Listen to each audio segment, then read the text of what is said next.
Hey folks, welcome to another episode of the Spotlight DMV, where we are amplifying all of the community movers and shakers and those that are shaping our community right here in Prince George's County and the DMV. I have a very special guest with me today. But before we get to our guest, I want to give a big shout out to Mixed Food Hall for being our space sponsor for this episode. Thank you for allowing a space for us to have these conversations and to shine a light all over our community. So let's dive right into who is with me today. I am with Moniesha Shorter, recently crowned Mrs Maryland of 2025. That was in February, right? Yes, so it's United States of America, Mrs. Maryland. So the DMV pageant was on February 21st. Okay, so that's USOA Mrs Maryland 2025. That's right. And Moniesha is also a 3-time breast cancer survivor. I am. A health tech professional and a fierce advocate for women's health. And yes, she is repping Prince George's County all the way to the national stage in Las Vegas. Welcome, Moniesha. I'm so happy to have you here. Thank you so much for having me. Yeah, so we kind of just jumped into it earlier, but you were talking about growing up in DC until a certain point, and then you moved to Prince George's County. Tell us about that, your background. I was born in the District of Columbia. It was just during a really different time. Like, it looks very different now. But I had a really normal, what I think is a normal sort of nuclear family childhood. Growing up in DC, I went to, I think I was telling you, not far from here, I went to St. Francis de Sales, and then I went to John Burroughs, and then when my parents got separated, my mom and I moved to Prince George's County. So I've lived in Prince George's County pretty much my whole life. I've done some travel, and I've lived abroad, for work, but Prince George's County is home. So I went to William Wirt Middle School, I went to Eleanor Roosevelt High School, and ultimately to the University of Maryland. So I'm a proud Terp. Yes, go Terps. So I am as local as I come. I know a lot of people move to Maryland, and a lot of people, it's very much like a transplant city. They come here to work, or they come here to go to school, and they end up staying. But yeah, Prince George's County is home. Yeah, and I love that about you, because same for me. I grew up here and went to the University of Maryland. I just cannot leave the area. It's a really unique place, I think, because having the opportunity to travel and go other places, even in the United States, like, Black people do not live the way we live. I mean, we just have access to so many resources, opportunities. There's so much culture here.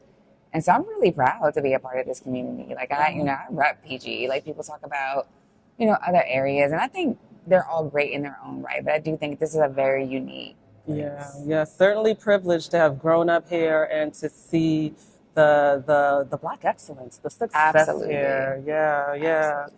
So I know when we first had a conversation, you had to school me on the pageant world. You know? I'm learning on a curve. I'm figuring it out just like you.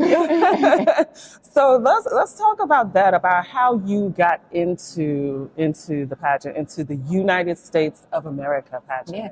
So I did not know anything about pageants. I've never been in one. And actually, Mrs. Virginia, her name is Dr. Ingrid Bynum. She is a Maryland alum as well. And we were at an event just talking, just like you and I were talking. And she was, in her get up. And she said, I really think that you should consider running for Mrs. Maryland. And I just said, that's, I thought that was just an interesting thing. Yeah. And we did exchange information, but I never really seriously, gave it a thought. So she started talking to me about it. And I started, really inquiring. And she talked a lot about the fact that the platform, right, of competing really gives you an opportunity to focus on the missions and causes that matter to you. And so when she had heard about my story and breast cancer, she says, oh, no, you should run for Mrs. Maryland and you would win. That's exactly what she said to me. And so I was actually preparing for another pageant, and that pageant got postponed. So I happened to run into her in January. Yeah. And she says, "Oh, I'm going to do the USOA pageant, and I think you should do it, and you're going to win." That's what she said. She said, Well, so you were preparing for another pageant after you had initially spoken to her? after I spoken to her, so it was a different system. So, Okay. so there is Mrs. America, Maryland. Mm-hmm. There is Miss USA, and that in that system, Miss USA competes for Miss Universe. Okay. And then there's the United States of America. So there are 3 different systems, 3 different pageants. But I do think, in retrospect, it might have been, this might have been sort of serendipitous in the sense that USOA's motto is empower, inspire, and uplift. Yeah. And I really, so when I think about like my healthcare journey and really why I wanted to do it, it really was to share my story in an intentional way and really empower women to take better actions for their health, to really understand their risks, and hopefully never, have the challenges that I've had, this 9 years now Yeah. with breast cancer. Yeah. So you were preparing for the pageant, for the one that got canceled, and then you ended up registering for. Ended up competing. So the pageant was less than 4 weeks from that time. I had seen her like 4 or 5 weeks from that time. And I'm thinking to myself, well, am I going to be ready? Like, can I actually do this? And I did have a pageant coach, and I asked her, I said, honestly, like, what do you think? I don't want to make a complete fool of myself, you know? And so we worked really hard that 5 weeks, and she prepared me. And so I entered my first pageant and won my very first pageant. Wow, that is so amazing. So take us through some of what that journey was like, preparing with your coach and making sure that, you were ready to get on stage, because I know some of what you and I had talked about was some preconceived notions before you got involved. Very much so. Because I think people think pageantry is all pomp and circumstance, and it is that. Let's be clear. Like, I mean, those gowns and there's another category called patriotic costume, and some of these costumes are like incredibly elaborate with like feathers and stars and all kinds of stuff. But at the end of the day, I think pageants they're brands, right? And so what they look for are ambassadors, right? Somebody who can represent that brand, somebody who's relatable, someone who women can look at and say, okay, I understand that. And so I do think it's more than just being a pretty face. I think it's more than just, sort of pose and posture. I do think they care about your story. And I think mine is a unique one.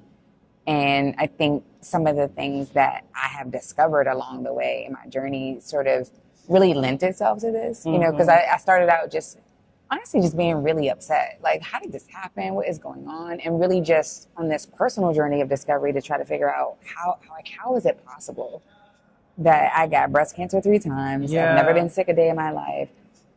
And just imagine like going to a doctor, right? And you get this diagnosis and you're not prepared for it, because there was no science at the time that would have predicted my diagnosis, because I didn't have any history of breast cancer. I just tested negative for what they call the breast cancer gene, so the BRCA mutation. I didn't have it. So it was really kind of like, well, how did this happen? And they didn't have a lot of answers for me. And so go ahead. So it was like during this process of discovery, like really understanding that the science really doesn't include us in a lot of, like clinical research and also genetic research. And so after 9 years, I still don't have a lot of answers. I know a lot more than I did when I started, but I still don't have a lot of answers as to how I actually got it. So that is your platform, because, we're kind of touching on your breast cancer diagnosis, and not just your breast cancer diagnosis, but being diagnosed 3 times. 3 separate times. Yes. Yeah. So talk about that, because that plays into absolutely, your journey through winning Mrs Maryland. Yeah, that really was the thing I think that resonated. It set me apart, and for me, it just made it worthwhile. Like to go through all that we go through, right, to prepare. Yeah. And And I think, being able to tell my story and explain why, like, I mean, you could just, because the judges are not they're supposed to be very impartial, but I could just tell by their expressions, they were just like, what, because most people are, because to look at me, you wouldn't know, right? You wouldn't know. And I think just advocacy and explaining this is how you navigate and how you take ownership really of your health journey, that it's really a partnership. Like you go to a doctor, they're asking you questions. You need to ask them questions too. Right. So I kind of want to dig into the diagnosis. So that's the first diagnosis. What year was that? It was 2016, and I was diagnosed stage 0. So it's called DCIS, ductal carcinoma in situ, and it just basically means that the disease is still very immature. It hasn't really organized. It's not metastasized. It's in your ducts in your breast. So I was very fortunate because the survival rates for that are very high. Now, what I was not prepared for was the mitigation was a double mastectomy. And I said, whoa. Wow. I said, how did we go from stage 4 to that?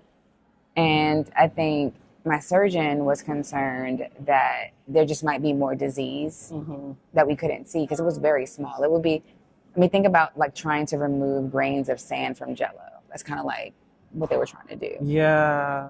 And so it was the safest option, right? So you think, okay, double mastectomy, you get all the tissue and that's it. I got diagnosed again. So you did do 3 the years double later. mastectomy. So I did do that. Wow. I did do that. And the margins were clear, so I didn't have to do radiation or chemo or anything like that. But then 3 years later, I got diagnosed a second time. Wow. So it came back. And this is after the mastectomy. So I think that's one myth. So let's bust that. Bust that myth, yeah. Is that, a mastectomy alone doesn't necessarily guarantee that the cancer won't come back. So it did come back. It was stage 1A the second time. That was in 2019. Okay. And so for breast cancer, it goes from stage 0 up to 4? Yes. Okay. Stage 4 being metastatic breast cancer. Okay. And so I did go through a series of radiation treatments that time around. And then I got diagnosed again in 2021, stage 4. Wow. So metastatic breast cancer means the disease is now metastasized and it's now moved from your breast to some other area in your body. Now, fortunately for me, it went to my bones. And so bone cancer is treatable. And it was also just very, very early again. So what I can say about my journey is it was the pre-screening, the constant monitoring, and I was just getting really great care. And that's not everybody's story, but I was getting really, really great care. I was still seeing an oncologist and I was still seeing a breast surgeon regularly. And so through your journey, were you experiencing health issues? Like, did you have pains? And you were like, oh, because I'm trying to figure, like, what made you end up getting screened where they were able to find the cancer? I think, again, fortunately for me, I witnessed my mom go through a lot of challenges because she had very dense, fibrous breasts, as most Black women do. I'm not one of them. I was not blessed with before the surgery, I had very small, barely there breasts. But she had a lot of fibroids. She had very fibrous breasts. And so she had a scare. And because of that risk, I was able to get screened early. So I got screened in like my late 30s. And that is 100% de facto the reason I'm here. Wow. Is I got pre-screened. Yeah, you got pre-screened. So now you called yourself an accidental advocate.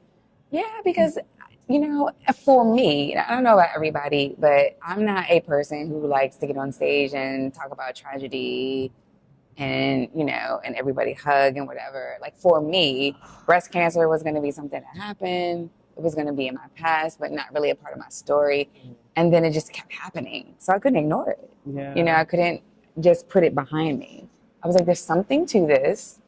And I think from that perspective, I am the person, the best, poster child, right? For the reason that women and people of color in particular should be included in clinical research. Yes. Should be genetically tested because we are left out of so much of the science that they don't even sometimes know why we contracted a particular disease. It could be hereditary, And I suspect that's my case, even though I still don't have any data, no science to back that up. And sometimes they don't even necessarily know if there's a medical intervention that's going to work for us. Right. Because again, a lot of the drugs, the formularies are based on clinical trials. And if we're not involved, right, then sometimes they don't work. So a part of the clinical trial issue, you know, because I've heard people in the medical field talk about that as well. And they talk about it from two sides, right? One is that we're not being seeked out to be. Absolutely not. We are definitely under-referred. We are not being asked. We are not being invited. And I think some of that too is just a presumption, right? That this would be something that we will be aware of and ask, but we don't get referred. Yeah. And then the other piece to that too is the mistrust with our community and the medical and that field. Is real, right? That is very real. I mean, and it wasn't even that long ago when we saw the response to COVID, right? And some of the conversations now about vaccines. There's no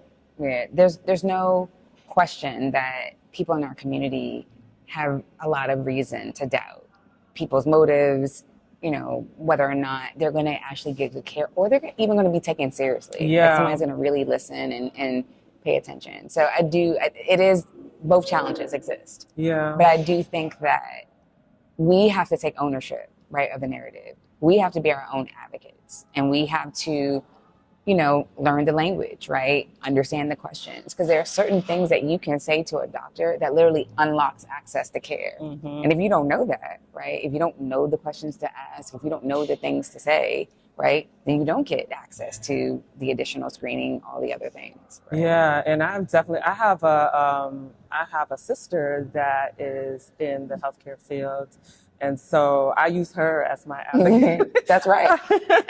But that's another thing too. If you don't trust people, take somebody with you. You know, I always say that. Like I would go to somebody with their, you know, to their appointments, and I had people come with me because again, when you're going through something as traumatizing, right, as cancer, right? Because there's it's such a burden that comes with that diagnosis.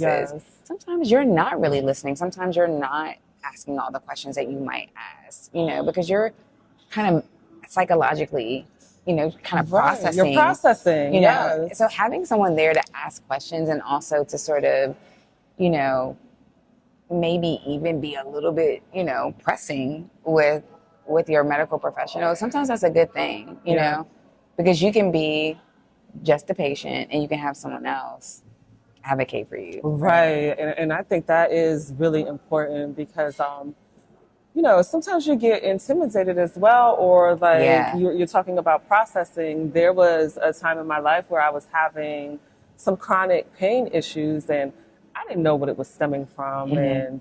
And when I would go to the doctor and, you know, they weren't really pressing to seek a solution. Yeah. But they just, you know, medicate you or explain it away. Yes. Like you're just probably tired or you're just probably, you know, overweight. And these are the things that a lot of times we hear, right? Right. You're just overweight. You're just, you know, you're not eating properly. And I do think that it's done a lot of damage. I do. I think that the community, I think it's still healing from a lot of misdiagnoses, a lot of just, you know, lack of intentional care. Yes, not being cared for, and like you said, not being taken seriously. And so I know that a part of what you also are advocating for and making people aware of is a part of the solution. You know, you want to bring solutions to these issues. So talk to us about, because you are in tech and you have married your journey and being in tech together. Talk to us about that piece of it. So I'm an engineer by trade, and I am fortunate that my skill set has really lent itself to being a part of the solution. You know, so I work for a health tech company called Acclimate, and I work on a product team for a mobile community. It's a digital community called Now Included. And what's really exciting about it is that we are designing and developing solutions by and for people of color, right? So with people of color in mind, so this is our community, and in a place where they can feel included, they can ask questions and not feel judged, and also feel like people are taking them seriously. And we also have an amazing community ops team that literally goes into community, like boots on the ground. And they talk to people, they explain to them the value and the importance of clinical research. And people, once they get over that trust barrier, then start to listen, then start to ask questions. And fortunately, we've been able to get people engaged. And so now they have support. They have a community with people just like them they can talk to. They see themselves represented in both the work that we do and the opportunities that we offer. And so it's such a great like way to sort of, you know, to me, it makes it worthwhile. It's like, cancer is not something I ever wanted, but I can take my personal lived experience and make sure that it's better for someone else, so they don't ever have to go through that. They don't have to go through it alone. And now they're armed with information that I never had. Yes, and I love the boots on the ground in the community piece to what you're working on. And I went to a conference recently where there were, it was about health contracts and things like that. And a part of what I heard some of the insurance companies saying is that in the past, their communication and outreach has been from the top down. And they see that that's not working. No. They need to have boots on the ground in the community, spreading the word about what they're able to provide, That's right. the solutions that are there, the resources that are there. So this is amazing. And sometimes it's just as simple as the language you use, right? You know, our people communicate in a certain way. We're very intentional about the way we talk to one another. And so sometimes it's just about knowing the right thing to say or meeting people where they are, you know? And so I think a lot of what we do, you know, when we do work with clinical partners, that is a big part of what we do is sort of partner with them on engagement strategies. We know what's important to our community. And so we can tell them, these are the things that you should be talking about. And these are the things that are going to be important and resonate with the community. Yeah. And so it's just a more authentic approach that builds trust in a way that lends itself to people really taking better actions for their health and feeling empowered, like not feeling, you know, helpless. Like they can make decisions. They now can advocate for themselves. They now can, you know, have a conversation with a clinician and not feel intimidated. Yes, exactly. I love it. Okay, so take us now, because you talked about the motto That's right. of USOA. And so take us to when you were there on stage and competing and what all that was like and being, because we kind of talked about you know, when we talked about the preconceived notions and, you know, looking at it as like this fierce competition. Yeah, it really wasn't that at all. Like what I would say is USOA very much is a sisterhood, and that was completely unexpected. I mean, yes, it is a competition. People want to win, but they also want very much to support each other. And I definitely felt that. Like, and that's one of the things I'm really excited about going to the national competition is that all the other state title holders will be there. And I've never met these women, but they have embraced me. They have supported me, you know, on social media. They're always, you know, commenting on our posts. And I do feel like that was one of the things that I never would have guessed. You know, I thought it was, you know, it was going to be, you know, very catty. I thought it was going to be, you know, kind of a mean girls club. And it was not that. It was completely the opposite. And I'm happy to say it was a very different experience. I love that. We are busting all kind of myths today. Yes. Because that's exactly how I thought of the pageant world. You know, even though growing up, I loved watching Miss USA, Miss Universe, all of that. I did too. Yeah. And then I got to a point where my mindset kind of changed about it, and I'm kind of like, oh, they got these women up there parading and you know, parading around just to see who's the prettiest. And so hearing your story and your platform and the way it's allowed you to put this out to the public, a larger platform to get solutions, I'm all for it. I 100% and I definitely think that, you know, in 2025, like pretty isn't enough. Like you have to have a story, you have to have a platform. And I think that that carries a lot of weight, right? So there's definitely an evening gown, part of the, how you're evaluated, right? You're scoring, and there's a fitness category. That's the swimsuit. Mm-hmm. But there's an on-stage question. Like, they will ask you questions about, what you plan to do. How are you going to live up, right, to the brand and motto of USOA? They want to know about your platform. They want to know about who you are as a person. Yeah. And that there's nothing you can't fake that part. Exactly. You really can. That's the part where you're bringing your whole experience with you, and you're bringing your community with you. You're bringing everything that you stand for with you. Yeah. So with that being said, you are headed to Las Vegas in May. How can we support you?